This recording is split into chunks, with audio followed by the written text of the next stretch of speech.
O desejado de todas as nações. Capítulo 16. Em seu templo. Este capítulo se baseia em João capítulo 2, versos 12 a 22. Depois disto, desceu a Cafarnaum, ele e sua mãe e seus discípulos, e ficaram ali não muitos dias. Estava próxima a Páscoa dos judeus, e Jesus subiu a Jerusalém.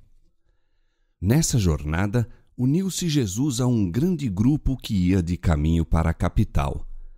Ainda não havia anunciado publicamente sua missão e misturava-se despercebido com o povo. Nessas ocasiões, a vinda do Messias, a que o ministério de João dera tanta preeminência, era muitas vezes o tema de conversação. Com vivo entusiasmo, consideravam a esperança da grandeza nacional. Jesus sabia que essa esperança haveria de sofrer decepção, pois baseava-se em uma falsa compreensão das Escrituras. Com profundo zelo, explicava ele as profecias e procurava despertar os homens para mais acurado estudo da palavra de Deus. Os guias judaicos haviam instruído o povo de que em Jerusalém deviam ser ensinados quanto ao culto a Deus. Ali, durante a semana da Páscoa, se reuniam em grande número, vindos de todas as partes da Palestina e mesmo de terras distantes. Os pátios do templo enchiam-se de uma multidão promíscua. Muitos não podiam levar consigo os sacrifícios que deviam ser oferecidos em símbolo do grande sacrifício. Para a comodidade destes, compravam-se e vendiam-se animais no pátio exterior do templo. Ali se reunia toda espécie de gente para comprar suas ofertas. Ali se trocava todo o dinheiro estrangeiro pela moeda do santuário. Todo judeu tinha por dever pagar anualmente meio siclo como resgate da sua alma. Êxodo capítulo 30, versos 12 a 16. E o dinheiro assim obtido era empregado para a manutenção do templo. Além disso, levavam-se grandes somas como ofertas voluntárias para serem depositadas no tesouro do templo. E exigia-se que todo o dinheiro estrangeiro fosse trocado por uma moeda chamada o siclo do templo, a qual era aceita para o serviço do santuário. A troca do dinheiro dava lugar à fraude e extorsão, havendo descaído em desonroso tráfico, fonte de lucros para os sacerdotes. Os mercadores exigiam preços exorbitantes pelos animais vendidos e dividiam o proveito com os sacerdotes e principais, que enriqueciam assim à custa do povo. Ensinara-se aos adoradores que, se não oferecessem sacrifícios, as bênçãos de Deus não repousariam sobre seus filhos e sua terra. Assim, era garantido elevado preço pelos animais, porque, depois de vir de tão longe, o povo não queria voltar para casa sem realizar o ato de devoção que ali o levara. Grande era o número de sacrifícios oferecidos por ocasião da Páscoa e avultadas as vendas no templo.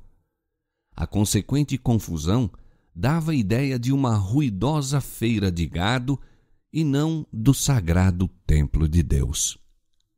Ali se podiam ouvir ásperos ajustes de compras, o mugir do gado, o balir de ovelhas, o arrulho de pombos, de mistura com o tinir das moedas e violentas discussões.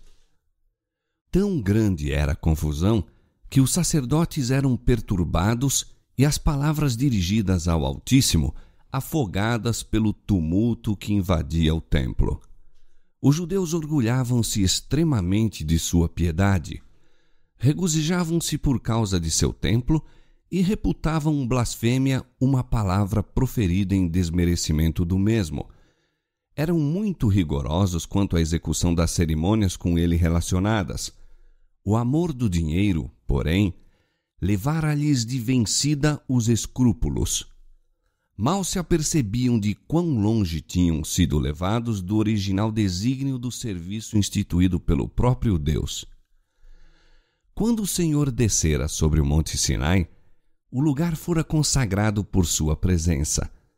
Moisés recebeu ordens de pôr limites em volta do monte e santificá-lo, e a palavra do Senhor se fez ouvir com advertência: guardai-vos que não subais ao monte, nem toqueis o seu termo.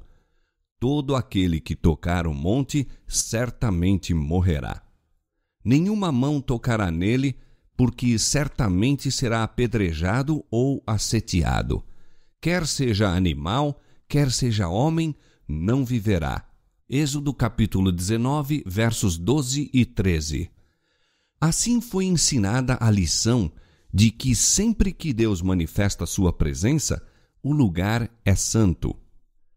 As dependências do templo de Deus deviam ser consideradas sagradas.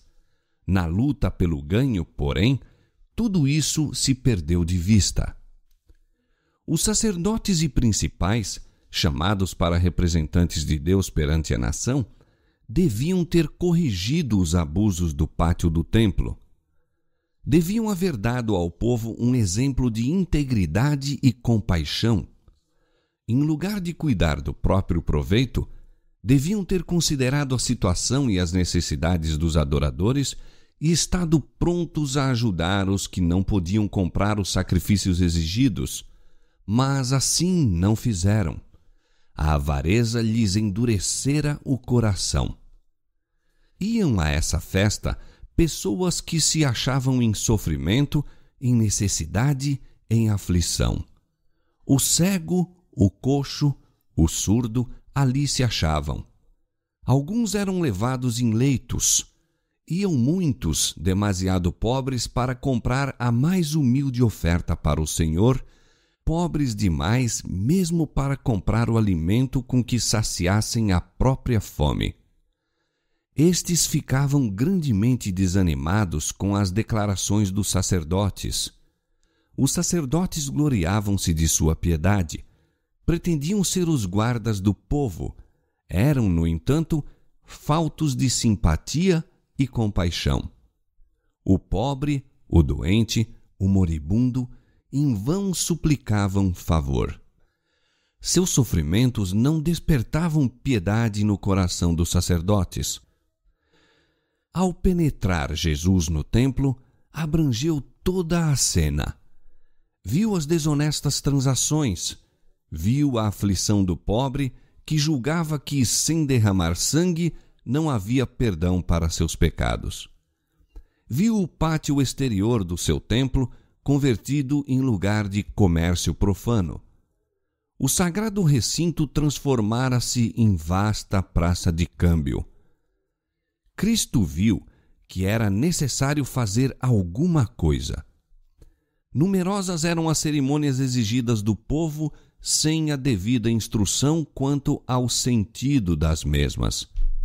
Os adoradores ofereciam seus sacrifícios sem compreender que eram símbolos do único sacrifício perfeito, e entre eles, não conhecido nem honrado, achava-se aquele a quem prefiguravam todos os seus serviços. Ele dera instruções quanto às ofertas, compreendia-lhes o valor simbólico e via que estavam agora pervertidas e mal interpretadas. O culto espiritual estava desaparecendo rapidamente. Nenhum laço ligava os sacerdotes e principais ao seu Deus. A obra de Cristo era estabelecer um culto totalmente diverso. Enquanto ali, de pé, nos degraus do pátio do templo, Cristo abrangeu com penetrante visão a cena que estava perante ele. Seu olhar profético penetra o futuro e vê não somente anos, mas séculos e gerações. Vê como os sacerdotes e principais despojam o necessitado de seu direito e proíbem que o evangelho seja pregado ao pobre. Vê como o amor de Deus seria ocultado aos pecadores e os homens fariam de sua graça mercadoria.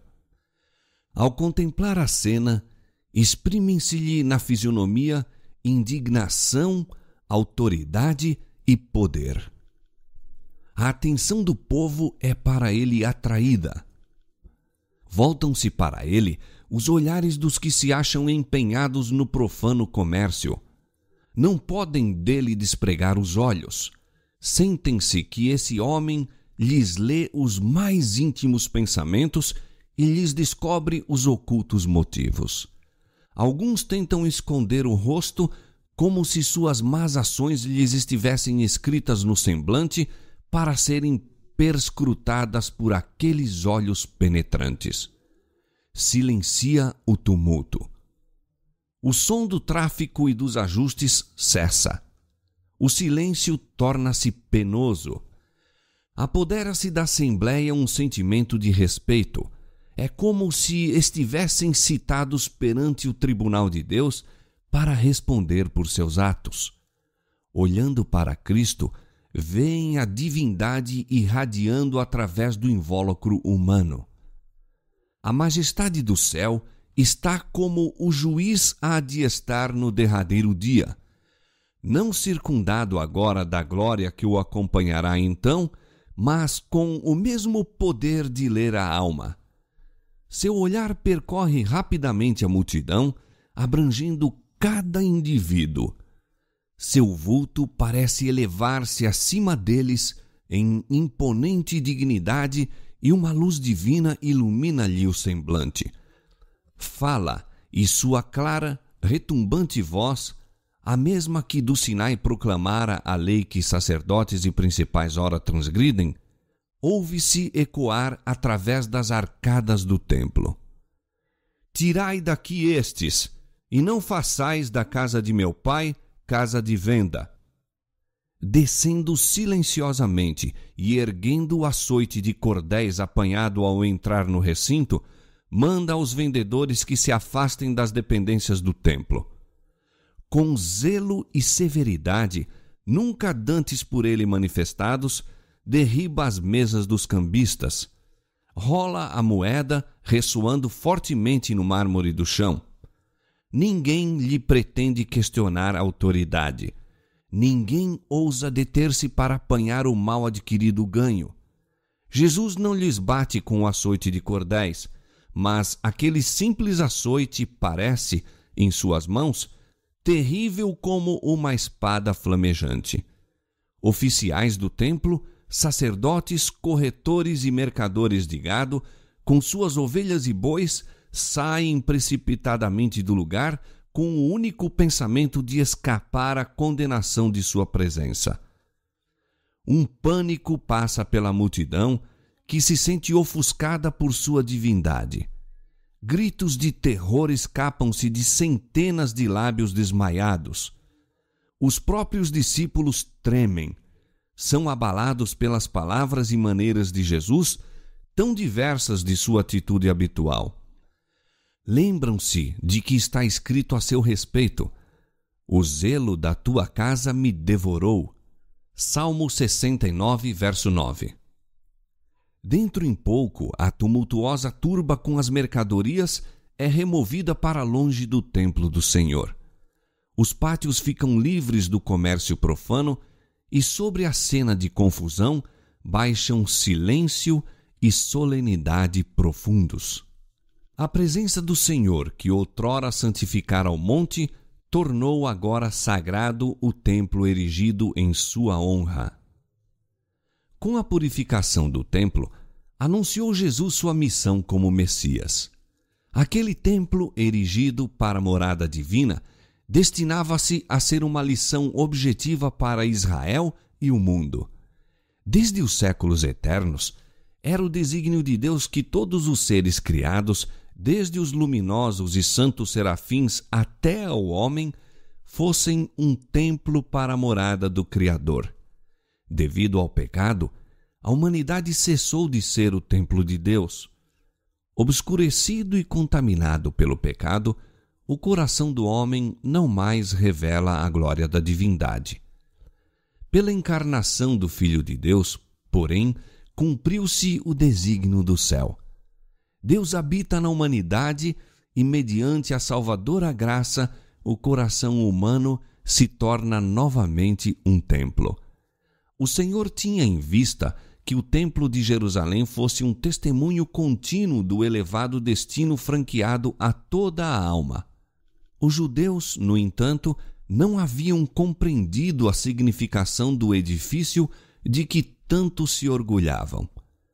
Não se entregavam como templos santos para o Divino Espírito.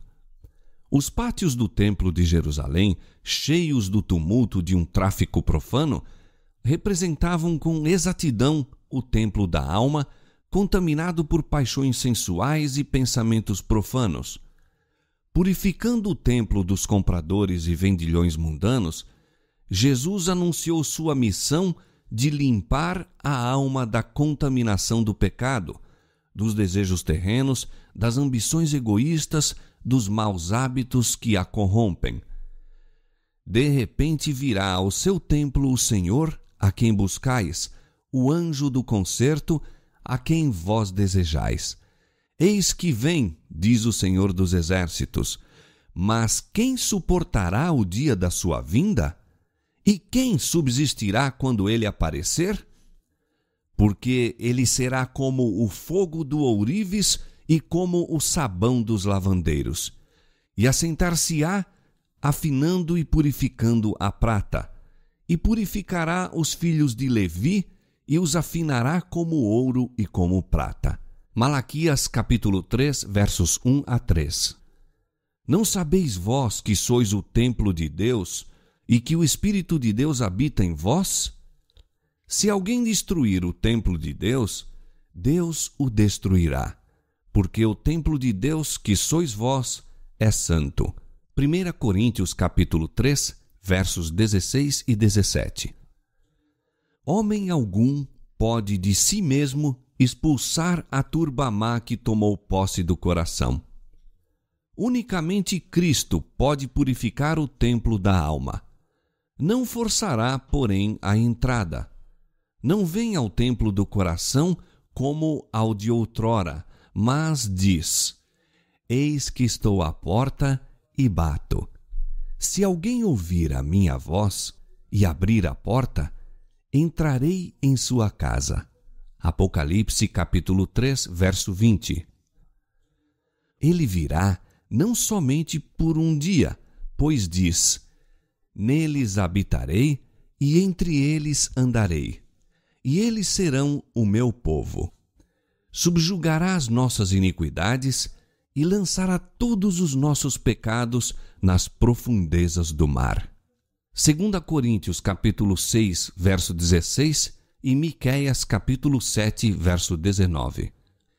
Sua presença purificará e santificará a alma de maneira que ela seja um santo templo para o Senhor e uma morada de Deus em espírito. Efésios 2, 21 e 22. Dominados de terror, os sacerdotes e os principais haviam fugido do pátio do templo e do olhar perscrutador que lhes lia o coração.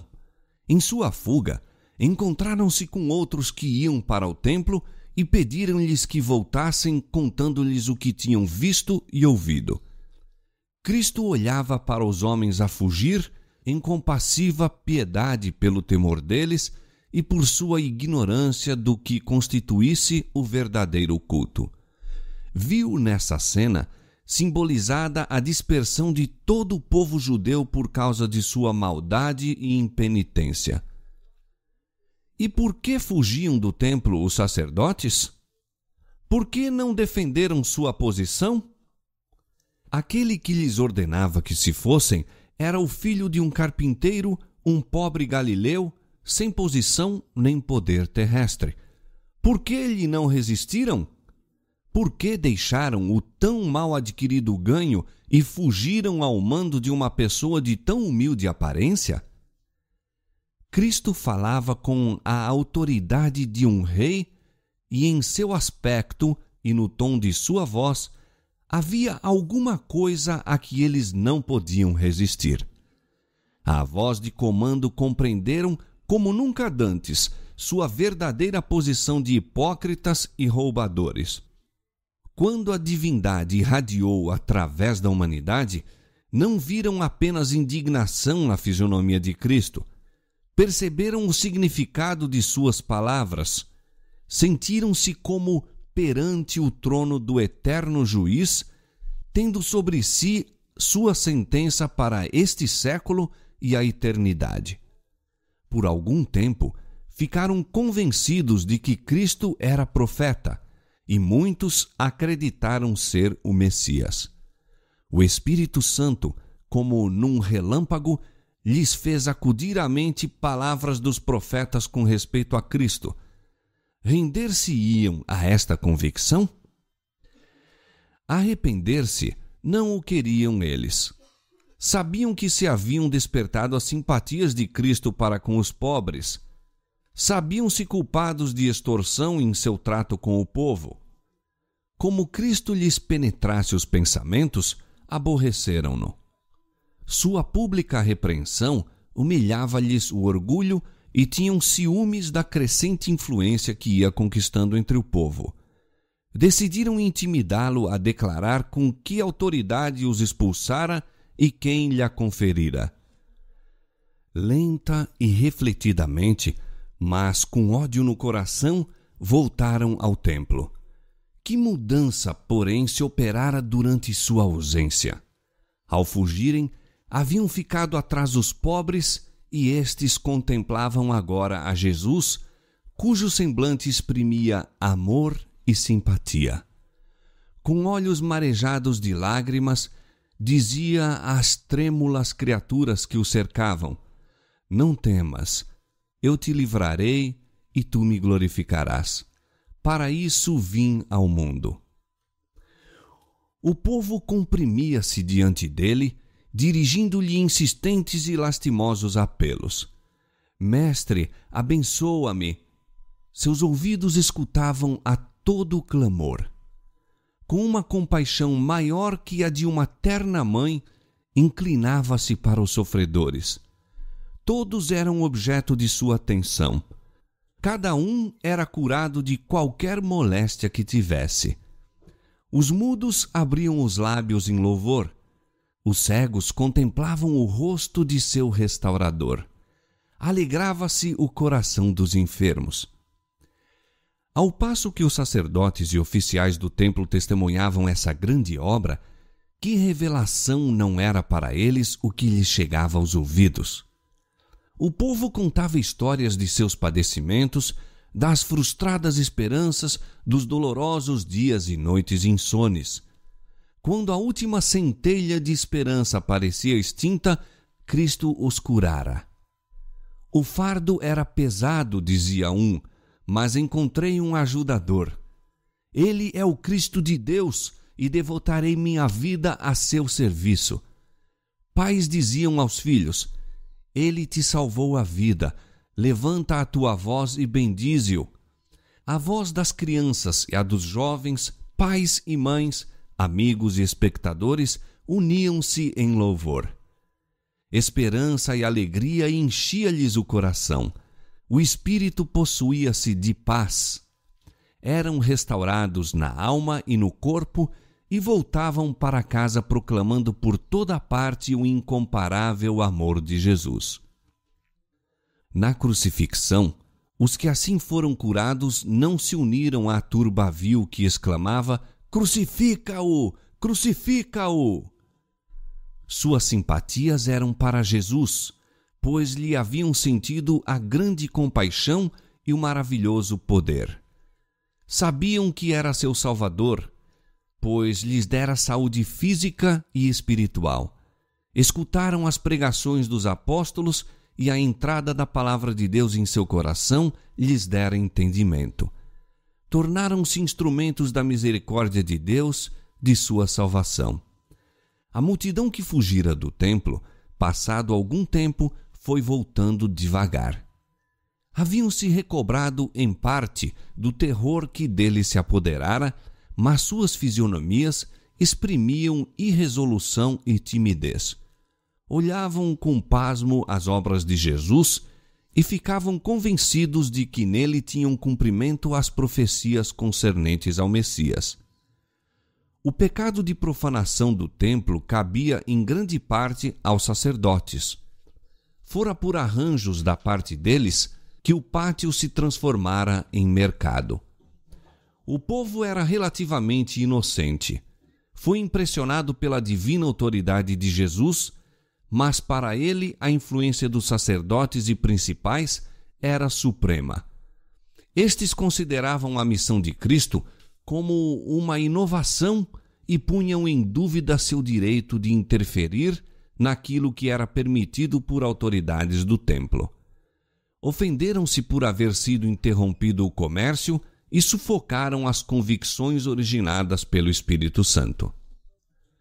Mais que quaisquer outros, deviam os sacerdotes e principais ter visto que Jesus era o ungido do Senhor, pois tinham nas próprias mãos os rolos que lhe descreviam a missão e sabiam que a purificação do templo era uma manifestação de poder sobre-humano. A despeito de aborrecerem a Jesus, não se podiam eximir ao pensamento de que fosse um profeta enviado por Deus para restaurar a santidade do templo. Com uma deferência nascida desse temor, a ele se dirigiram com a indagação: que sinal nos mostras para fazeres isto? Jesus lhes mostrara um sinal. Fazendo com que a luz fulgisse do coração deles e realizando em sua presença as obras que o Messias devia efetuar, dera convincentes provas de seu caráter. Ora, ao pedirem um sinal, respondeu-lhes por meio de uma parábola, mostrando que lhes lia a malevolência e via a que ponto esta os levaria. Derribai este templo, disse, e em 3 dias o levantarei. Estas palavras encerravam um duplo sentido. Ele não se referia somente à destruição do templo judaico e do culto, mas à sua própria morte, à destruição do templo de seu corpo. Esta os judeus estavam já tramando. Quando os sacerdotes e principais voltaram ao templo, haviam se proposto matar Jesus, livrando-se assim do perturbador. Ao apresentar-lhes ele seus desígnios, porém, não o compreenderam. Tomaram-lhe as palavras como se aplicando ao templo de Jerusalém e exclamaram com indignação: em 46 anos foi edificado este templo, e tu o levantarás em 3 dias? Acharam então que Jesus lhes justificara a incredulidade e confirmaram sua rejeição dele. Não era a intenção de Jesus que suas palavras fossem compreendidas no momento pelos incrédulos judeus, nem mesmo pelos discípulos. Sabia que seriam torcidas pelos inimigos e voltadas contra ele próprio. Em seu julgamento, seriam apresentadas como acusação, sendo-lhe, no Calvário, arremessadas como insulto. Explicá-las, entretanto, seria dar a conhecer aos discípulos seus sofrimentos, trazendo sobre eles uma dor que ainda não estavam aptos a suportar. E uma exposição delas seria desvendar prematuramente aos judeus o resultado de seus preconceitos e incredulidade. Já tinham entrado num caminho em que deliberadamente haviam de prosseguir até que ele fosse levado como ovelha ao matadouro. Foi por amor dos que haviam de crer em Cristo que essas palavras foram proferidas. Ele sabia que seriam repetidas. Pronunciadas por ocasião da Páscoa, seriam levadas aos ouvidos de milhares e a todas as partes do mundo. Depois de ele haver ressuscitado dos mortos, o sentido delas se tornaria claro. Para muitos, seria uma concludente prova de sua divindade. Devido à sua treva espiritual, os próprios discípulos de Jesus deixaram muitas vezes de lhe compreender as lições. Muitas delas se tornaram claras, porém, em vista dos acontecimentos posteriores. quando Jesus já não andava com eles, suas palavras lhe serviam de esteio ao coração. No que se referia ao templo de Jerusalém, as palavras do Salvador, "Derribai este templo e em 3 dias o levantarei", tinham mais profundo sentido do que o apreendido pelos ouvintes. Cristo era o fundamento e a vida do templo. Os serviços deste eram típicos do sacrifício do Filho de Deus.